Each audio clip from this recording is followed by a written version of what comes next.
2025 তারিখ রাত্রি 12:30টার পরে যে সাঁইতার পীযূষ কান্তি ঘোষ যে মার্ডার হয়, সেই কেসে আজকে দুটো আসামিকে ফরওয়ার্ড করেছে, যাদের নাম হচ্ছে, একজনের নাম হচ্ছে রাহুল ঘোষ আর আরেকজনের নাম হচ্ছে সারদামণি মির্ধা। এদেরকে অ্যারেস্ট করে আজকে ফরওয়ার্ড করেছে পুলিশ এবং 10 দিনের পিসি চেয়েছে। কোর্ট সেটা বিচার বিবেচনা করে 5 দিন অর্থাৎ 21/7 পর্যন্ত পিসি অ্যালাউ করেছে এবং তারপরে তাদেরকে প্রোডাকশন। কি অভিযোগ আছে?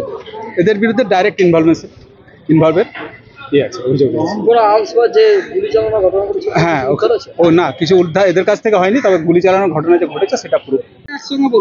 বলুন। সাঁইথিয়া থানার কোনারপুর গ্রামের গত সুজিত ঘোষ বলে একজন অভিযোগ করেছিলেন যে তার যে ভাই বা দাদা, তার নাম হচ্ছে পীযূষ কান্তি ঘোষ, তাকে 13/7/2025 তারিখে রাত্রেবেলায় তাকে ফোন মাধ্যমে তাকে ডেকে নিয়ে যায় এবং ডেকে নিয়ে যাওয়ার পর তাকে কেউ বা কারা ঘটনার সঙ্গে যারা রয়েছেন তারা তাকে পিছন থেকে গুলি চালিয়ে তাকে হত্যা করে।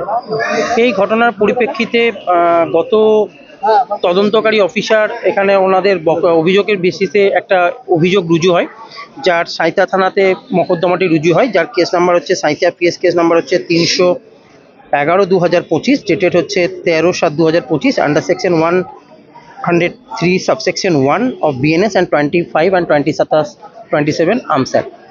পুলিশ এই ঘটনায় তদন্ত করে এবং তদন্ত করে মোট 2 জন আসামি, তাদের একজনের বাড়ি হচ্ছে, দুজনেই আমাদের সাঁইথিয়া পিএসের আন্ডারে। ওদের ঘটনার ঠিক পরের দিন ওনাদেরকে অ্যারেস্ট করে এবং অ্যারেস্ট করার পর আজকে আদালতের কাছে প্রডিউস করে এবং লানেট কোর্টের কাছে একটা 10 দিনের একটা পিসির জন্য প্রার্থনা করে।